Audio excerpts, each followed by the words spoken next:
everyone, and welcome to the Smashi Business Show. Today is Tuesday, 1st July 2025. Q2 has ended, H1 has ended, Q3 has started, and H2 has started. Very complicated, but this is what is happening. Half of the year is gone, and I'm Abdul Majid Awan.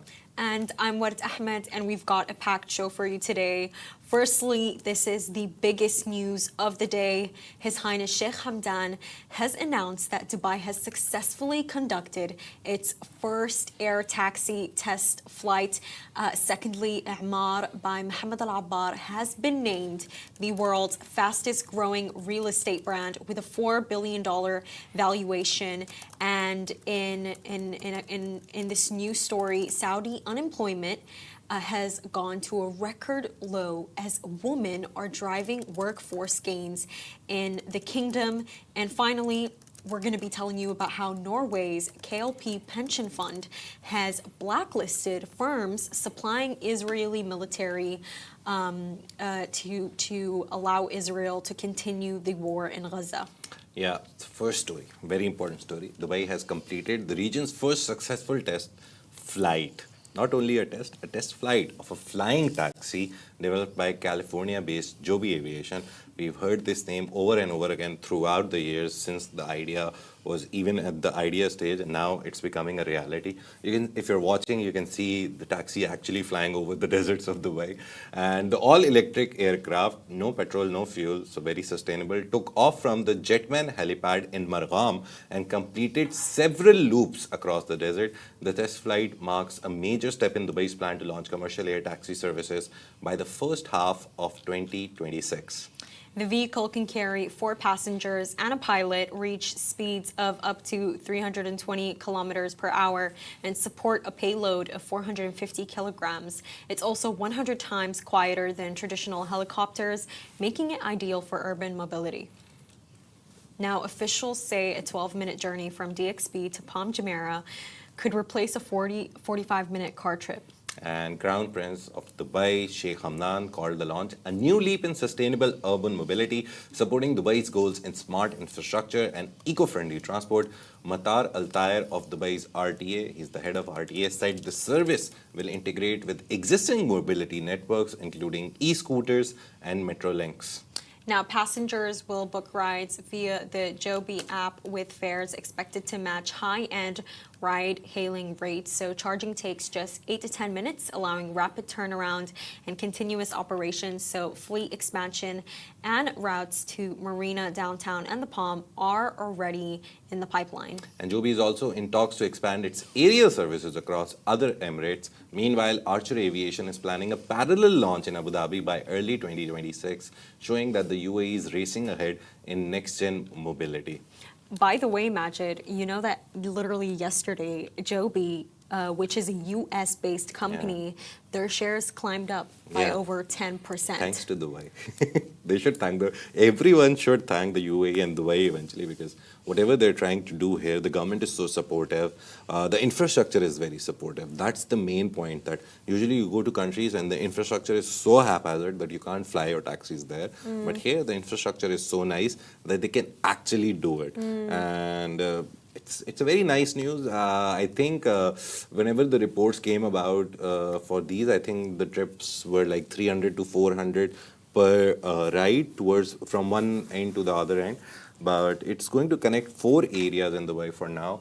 Eventually, they will increase the obviously stations and the vertiports, as they're called. There's not going to be metro stations or anything. It's going to be vertiports. But I'm really curious about the fact, will everyone be able to afford these flying taxis? I don't think so. It's affordability for now. It's convenience for now, and you'll pay for the convenience that you get. Like your travel time from Dubai airport to Marina and all this will be cut down by nearly 30 minutes. So it's a 45-minute ride without traffic. With traffic, it's nearly 1 hour.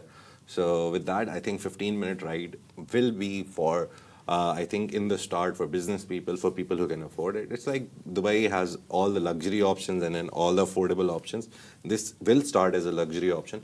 But obviously when operations expand and they get more vertiports and build more, the prices may come down. Maybe they'll include halfway rides, or maybe it becomes a tourist attraction only for the fact that people just want to sit in it. it will be one of that That is also. a Yeah. really interesting point. And speaking of new attractions, the company that is in charge of the biggest attractions in the UAE is Emaar, and they have just been named the world's fastest growing real estate brand. So that's according to Brand Finance's latest real estate services 2025 report, which tracks global brand performance across the sector. And Emaar's brand value surged 58% year on year to reach $4 billion, a jump that moved the company up 6 places to fourth in the global rankings. Since 2021, Emaar's brand value has more than tripled, rising from $1.5 billion to an overall increase of 167%. So the report credits Dubai's booming real estate sector and Emaar's successful rollout of mega developments such as the Valley, Dubai Hills Estate, Dubai South, and the Oasis. Now, these large-scale projects have played a key role in driving investor interest in brand strength. And their recognition also reinforces Dubai's global real estate appeal. Obviously, Emaar and Dubai are synonymous, and cements Emaar's role as a flagship developer shaping the Emirates' future skyline. The company's strong brand momentum reflects both domestic growth and international visibility. So looking ahead, Emaar is expected to build on its upward trajectory with more strategic launches across Dubai. So if growth continues at this pace, analysts believe Emaar could break into the top 3 of Brand Finance's global rankings by 2026. And it's very important that Emaar grows because, as we said, Dubai and Emaar are nearly the same name now. You talk about Dubai, you can't, and if you talk about Dubai real estate, you can't miss Emaar. We have so many other players. We have Bengati, which is trying to match up the grandeur of Emaar. But again, Emaar will always be there. It's the first mover advantage. They were the first ones to build such grand, and Burj Khalifa is by Emaar, so why not? So I think it's going to be good. Hopefully, they get. I hope in 2026 they're the top brand in the world, not at the 4th place, but they've climbed up a lot. It's from 1.5 billion brand value, 4 billion. It's not a small feat. And just very recently, they launched that app. And I Yeah. remember Majid covered the story. Do you remember its name? Sorry, my keyboard switched to Arabic, but I remember it was something called Vion. Yes. So yeah, now you can sell and buy Emaar properties, used properties, not the new one, through that app. So basically, they're speeding up the process of acquiring an Emaar property. So they're doing a lot of things, and I think it clearly shows why they're going up, because they have done so much. They're one of the biggest flagship product on DFM also. So they're actually, it's not just Dubai they affect the DFM also. If Emaar shares go down, 100% the DFM that day goes into red. So they're a very big giant mammoth that are in Dubai, and their brand value going up, good for Dubai, good for them. And in a completely new change, Saudi Arabia's unemployment rate has hit a historic low. So new data from the General Authority for Statistics shows overall unemployment dropped to just 2.8% in the first quarter of 2025, down 0.7 percentage points year on year. And among Saudi nationals, the unemployment rate also reached a record low of 6.3%. But the biggest driver of the improvement came from Saudi women. Salute to you, whose unemployment rate dropped sharply by 3.7 percentage points to 10.5%, the largest decline across all groups. So the employment to population ratio rose to 66.3%, up from 63.7% in Q1 last year, reflecting broader labor market gains. So youth female participation also saw a notable increase. Labor force participation among young Saudi women aged 15 to 24 reached 18.4%, even as participation among young men declined. And the figures highlight the growing impact of Vision 2030 reforms, particularly efforts to increase women's participation in the workforce.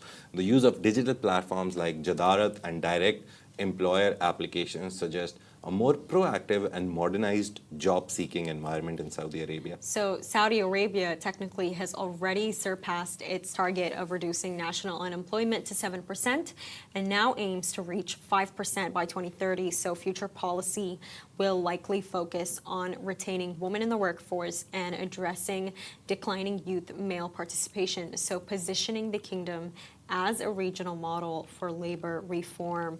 I think that when I take a look at this story, Majid, women that come to mind immediately are, Princess Rima, Saudi Arabia's U.S. ambassador, and we also have Lubna Alayem, who just very recently came out and said that Saudi Arabia has already met its 2030 target for women. But I think for me, as a woman myself, when I think of this, I feel that as women we will make that advancement when it does not become a woman percentages topic. Yeah. Does that make sense, Majid? Yeah. Because if you, like something that I noticed, for example, where there's like a huge disparity between men and women, it's in consultancy. Yeah. So when they go into consultancy firms, Majid, the amount of women and men is 50%. It's actually 50-50. Nice. But then when they actually reach partner level, which is every consultant's dream, it's actually 12 men to 1 woman out of those 13 partners. And then guess what actually ends up happening? When all of these consultancy firms that are basically kind of like a boys' club, when they conduct interviews with new people that they want to onboard, you know that your final interview stage is with the partners? Oh. And you could imagine how that goes when there's like five men that are going to interview a woman. So the likely chance of her getting the role does actually go down. Yeah. So I think for me, whenever I'm reading these reports, like just on a general stance about, women, men in the workforce, it will become something when a topic is not just big because it's a woman that is doing it. Does that make sense? When it does actually become a norm. Normal. But there's a woman at a C-level or a CEO position or a high-end position becoming a partner. So we'll talk about the upper half. I recently saw an example of the lower half. My wife was in Saudi Arabia for 2 days, and when she was taking the taxi, the Uber, not the taxi, Uber is specifically for Saudis. No one else can drive Ubers in Saudi Arabia, according to law now. Only Saudis can drive it. So my wife's driver was a woman. So I was like, she put up a story about it, and I was like, okay, this shows you that it's not at the C level or the executive level or the highest level only. It's also down to the lowest level where women are going to the factories and they're participating in admin. Even at the workforce level, they are participating more. So that makes up such a nice combination of not only that we see women going towards top roles, they're ready to contribute in the middle management roles and the lower management roles, and even as a worker. So that is why I think this is such a huge drop. They were like 13 or 14% unemployment, and now it's 10.7%. So this shows you that they are more contributing. Remember Walid bin Talal's recent interview with Forbes? Yeah. The Forbes lady, she asked a very nice question that why do you have so many women in your company? And he was like, it's not now. Since the time I founded the company and after like I became a known face, like 4 or 5 years into the business, my policy from day one was that I want equal participation of women in my company. And he had a very nice argument attached with it. He said that the point is that you don't want to keep, like even if you say 50-50%, obviously the dynamics of the demographics are different. But he says 50% of the workforce, you can't just let them sit in the house because they're not in the bad like connotation of burden, but he's like they're there sitting at home. So they're using the infrastructure. They're using everything that a country has to offer. So why not bring them into the workforce and make them a useful, contributing citizen? That was his science. And I was like, this man was decades in front of how Saudi Arabia thought. And everyone thought about this. That is a very interesting way to think of things. Everyone, when we talked about Saudi Arabia like 5 or 10 years ago, before PIF became a monster and Saudi Crown Prince Mohammed bin Salman came into power and women were allowed to drive and everything. Everyone thought the Saudi women are just staying at home. They're not allowed to work. It's a conservative society. Even at that time, women were working. And Lubna Olayan is one of the examples. She is a veteran of the business world. She never came forward when Crown Prince Mohammed bin Salman came. She precedes Mohammed bin Salman. But like Majid, see, like that's my point. I feel like women right now, they're doing more than just being useful. They are completely leading the industry. You have Sarah Hamouda, the founder of Dubai Viral Chocolate. She did not just make a product, she made a global phenomenon. Then you have Anam Khalid, the co-founder of Squat Wolf. And you know, I for me, their story is so special, husband and wife. And when I'm reading through their LinkedIn, like this is somebody who has such, you know, acute business perspective that she does bring to the business. Another one, Huda Lawati, you know, the Ammani who is leading the first private equity firm in the region. But this is what I mean though, when I read the stories about these women, I want the narrative to change in the sense of, I don't want to read Huda Al-Lawati is leading the first female-founded equity private firm in the Middle East. I want it to be special because it's a new firm and it's a big story. Because if you notice, when we write about all these men, even these startup founders who just appear out of, you know, thin air, they don't say first male-led it's cool because it's a new company and it's a new firm. It's not cool because it's led by a man. Do you understand what I'm saying? I think the idea that there is novelty in women-led this, women-led that, there women is founded. novelty, and I completely agree. We need to acknowledge that growth. That novelty, the thing that you're talking about, will go away once it becomes more mainstream. So the more women come forward with their funds, with their entrepreneurship ventures, with their businesses, with their ideas, the more they come, the more this language that we use that, oh, women led this, women founded, women this, that language will start going away. So we need more women. That's the main point. The more they come into the workforce, as we see in this report, the more it will become normal for people to know, okay, it's a women-led foundation, but that's not the USP of this story or this. The idea, what she brought is the story. So it will take some time, but it will happen for sure because the world is moving forward and Saudi Arabia is moving forward. I think that it's already happened. And for our final topic today, Norway's largest private pension fund, KLP, has blacklisted two major defense companies over their ties to Israel's military operations in Gaza. So the fund basically announced that divestments from US-based Oshkosh Cooperation and Germany's ThyssenKrupp AG, citing ethical violations. And the move follows a 2023 United Nations report linking both companies' weapon supplies to Israeli military actions in Gaza, which is a genocide. Before the divestment, KLP held approximately $1.8 million in Oshkosh and $1 million in ThyssenKrupp. That's the stake that they had in both of these companies, and they've divested since then.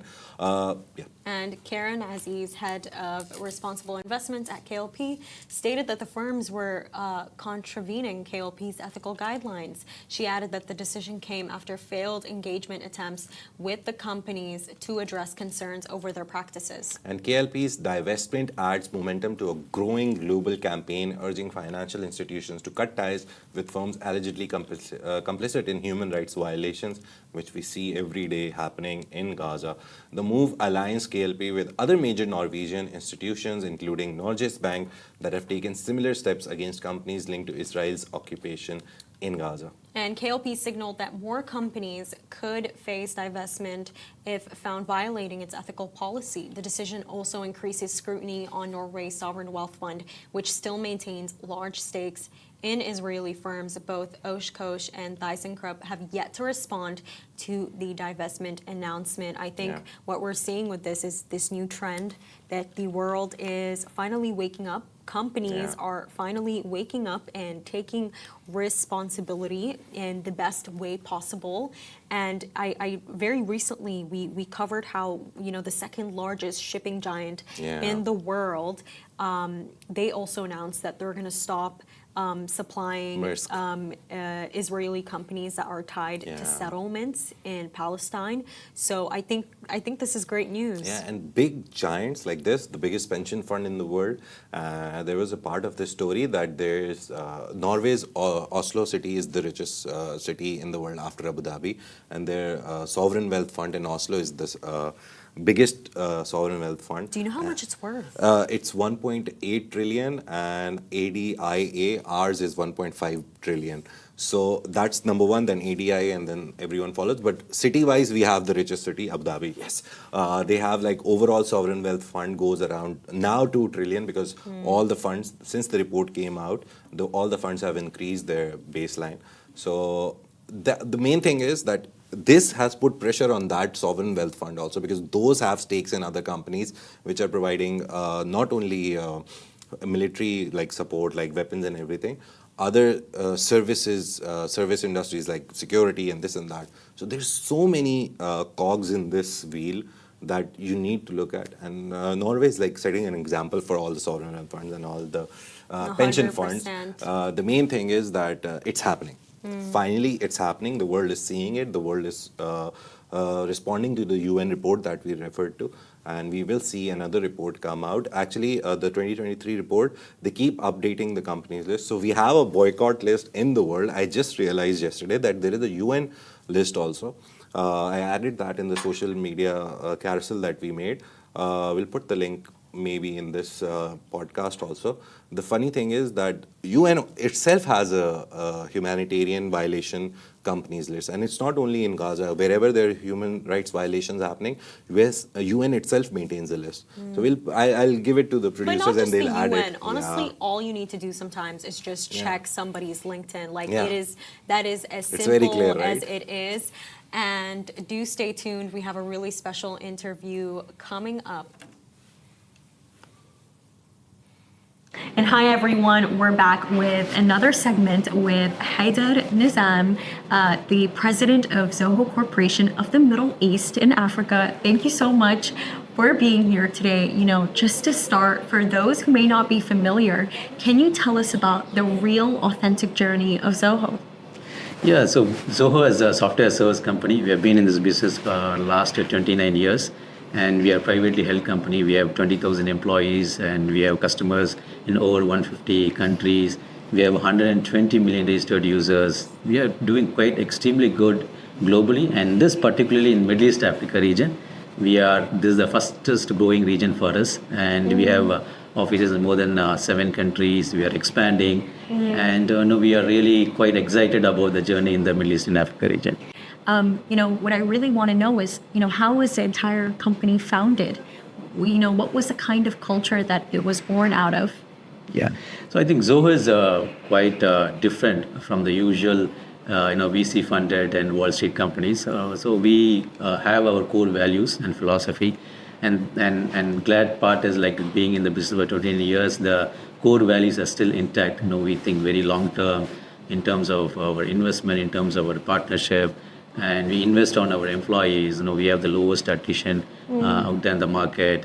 We value the whole customer experience a lot. We want to provide affordable software. We are a very privacy conscious company. So these are the core pillars on top of which the company has been built. And that goes a long way in building and shaping this Zoho's culture. And that's where we are here thriving globally and in this region as well. And what I really want to know, why did you guys specifically decide to expand into the Middle East? This is a very important market for us. One reason that we have been overexposed to the North America market, and we want to really diversify ourselves, and the Middle East and Africa region and India, those are the very upcoming emerging markets. And Middle East has been a very great market for us. 7 years before we started, we have a compound annual growth rate of more than 46%. Year on year, we are growing at 46% consistently in last 7 years. That says that there's a great pull from the market. Yeah. And we also have great partnership, great employees here, and very affordable pricing, subsidized pricing for some of the African markets. So all the cards are coming in our favor. and we are doing extremely good here. You mentioned doing extremely good here. That's amazing to hear. What I want to know is, what were Zoho's like first big moves in the Middle East? Can you give me specific examples?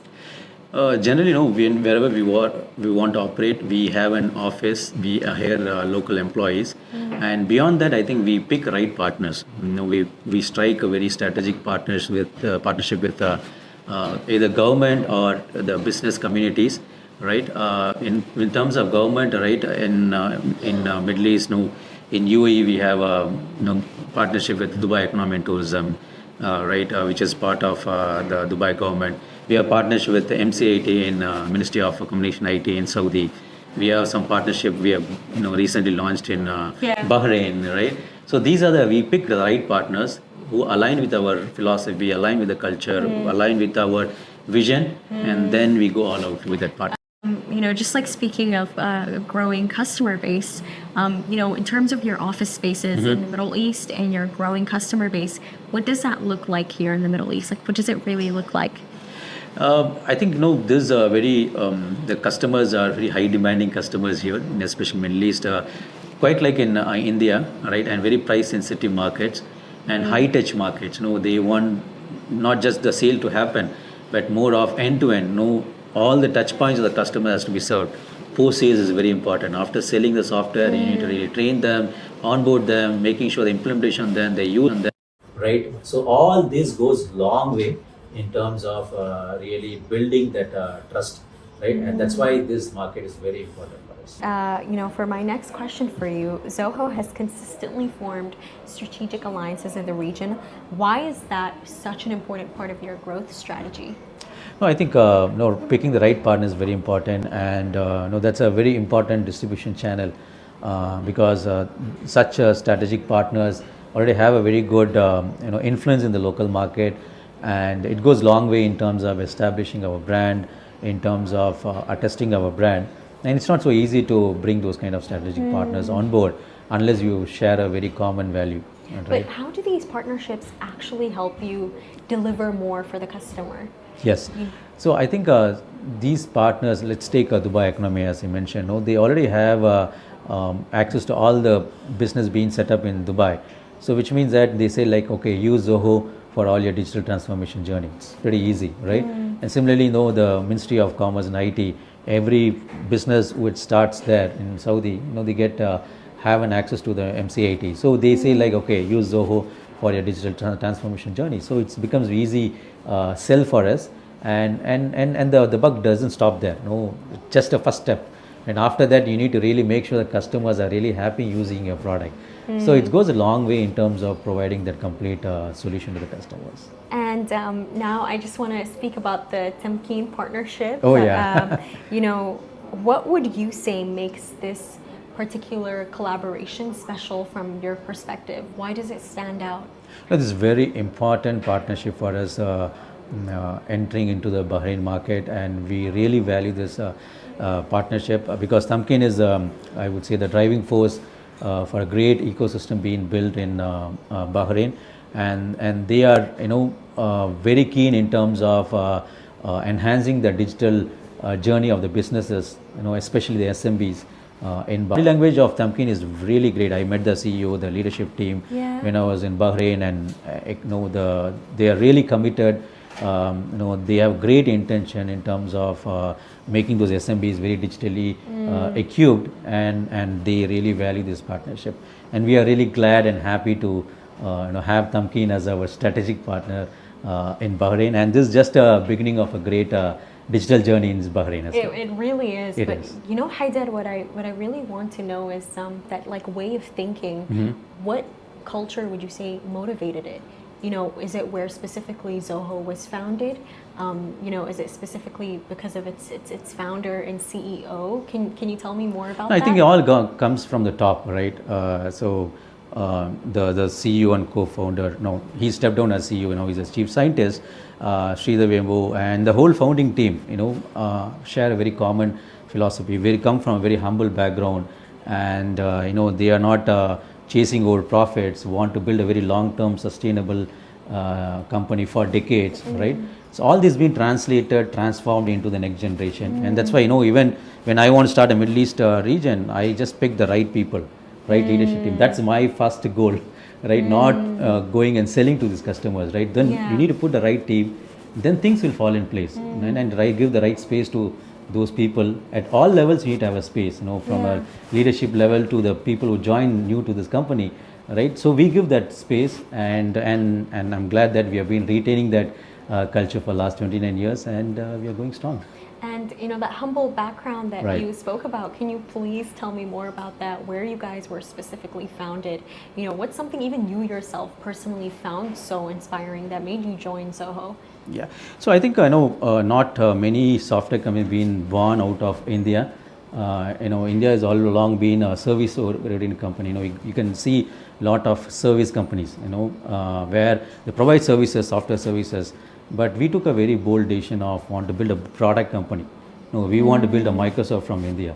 All right. So that's a kind of a vision back in 1996 when we started it. So it's always a long-term thinking, and it's doable. No, it's always we felt like, okay, can we do competing with Silicon Valley? Oh, yeah, we can be done, right? And from a very humble city like Chennai, not many of you heard about 1996 software company from Chennai, right? We have 18,000 people there sitting in Chennai, happily coding, serving millions of customers worldwide, and we are really proud of what we built. And for my last question for you, what's next? What is going to be next? Yeah, so I think we are in a very exciting times. The AI and customers are more aware of software. So which means that people are talking about software getting commoditized and stuff like that. So which means the end-to-end experience matters a lot, right? And the very localized experience, right? Middle East and Africa region, I want to expand in all the countries, but I want to have a very local office, local employees being hired, and locally integrated with local payment gateway vendors to local accounting and whatnot, right? So you provide that localized experience at a very affordable pricing, all right? And as if you are a local company built for the local customers. That's the road ahead for us. And that is beautiful indeed.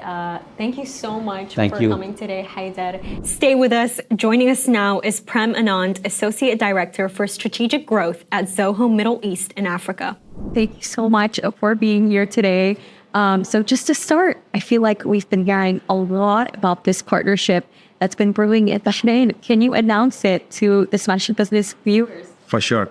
We're extremely proud and honored, and it's been going on for a while that we have been talking to a biggest body in Bahrain, which is called Tamkeen, one of the bodies of Economic Development Board in Bahrain. And we are now in a position, and we're extremely happy to announce that we are joining hands with Tamkeen to help all the small and medium businesses in Bahrain, wherein every businesses would be getting access to the technology, world-class technology at their fingertips, wherein every business has now access to this technology, wherein they can grow their businesses, and starting from scratch, we're going to be there, help them to completely customize their businesses with Zoho. What do you mean by study from scratch? How is that going to happen? Sure. I think every business will have a challenge wherein as a business owner, they have to focus on how to run their business first, right? Yeah. Nobody would be thinking about what technology I should use to run my business. For example, if you sell water bottles, then you should be focusing on where you have to sell it, not about what technology I should use to sell these water bottles. So that is the part wherein we are trying to make a difference. We want to create an impact in the market, saying that, okay, you worry about your business, but you leave the technology to us. So that is when we come as a big technology partner, and joining hands with Tamkeen is extremely a massive initiative, especially for a company like Zoho. That is what we've been trying to do in the market for such a long time. And, something that I really want to know is, how does this partnership align with Zoho's values of affordability and community? How does it represent that? Sure. I think Zoho, as a tech company, we come from the background of investing more into the local businesses. What does it mean by is, I think it's there in our DNA. As a company, of course, we are profitable, we are making money, but as a DNA, we just don't want to make money, but we want to create and leave an impact in the market. So that is the core value what we hold. To leave an example, back in 2006, we wrote a privacy law if you think about that point of time, nobody speaks about privacy, right? Yeah. So that is when we wrote the privacy law, and we made sure that we are sticking to that privacy law. And after when the GDPR popped in, a decade ago, we didn't have to do much of paperwork. So that is the core values what we hold. And in fact, if you see how we have gone into the market, mostly it is into the organic way, wherein we invest more into R&D than we invest into marketing. So that is the core values what Zoho holds. And we want to exactly replicate the same thing in Bahrain as well. And that is when we're talking to Tamkeen, and the entire values of what Tamkeen holds as well replicated what we hold. And I think that is the right time wherein we decided to join hands together. Can you just develop on that further? I want to know, why did Zoho specifically choose Tamkeen as Bahrain? Sure. I think Tamkeen is one of the driving forces behind Bahrain's economy. I think it is strategically located in a way that they help the other parts of the Middle East as well. So Tamkeen is doing extraordinarily phenomenal job in the country, and I think this is the right way for us to approach the market. And we're going to be locally presented there as well. So this is the first step we are sticking to the market, and then this is going to be extremely phenomenal for us. I completely see what you mean. Also, I feel like what we all want to know is how is this partnership really going to technically work? Yeah. Can you just tell us that? For sure. I think I'll split that into three different parts of it. One is about when we talk about the technology, right? Zoho as a company, we have around 45 plus products, which is Zoho One as in one bundle. So that is the deal which we are giving out to the small and medium businesses. That is one part of it. So what that matters is, for example, if you are a company, if you have a valid CR in Bahrain, then you can register to this partnership. What you get is $1,000 from Zoho of the entire technology. And that is you get. And after that, Tamkeen comes into the picture. So Tamkeen also says that, okay, you're giving 1,000, I'm also giving 1,000 to my businesses in Bahrain. So Tamkeen gives $1,000 of support, which means that every business, the first year is covered by Zoho, second year is covered by Tamkeen. And it is not only about the licensing. As I mentioned, any small businesses, using a technology is not a big deal for them, but how to use it, why to use it, and to prolong that matters a lot. So what we do is, after giving the technology to them, we as a company, we go sit with them, understand their business, understand the pain points, what they are, what they're using, how they're using, and then suggest the right apps for them and do the complete onboarding and training. And that support, again, we absorb that. So the companies don't want to pay anything for onboarding, nothing for training. So Zoho absorbs 50% of the cost, and Tamkeen gives 50% of the support to the companies as well, which means that this is the high impact I'm talking about, wherein we really wanted to give something back to the community, and this makes a very big impact. Not only we want to give the softwares, but we invest in human, but we invest in technology, we invest in onboarding, we invest in training. Oh, wow. Yeah. It's really beautiful. And, just as a final question, Sure.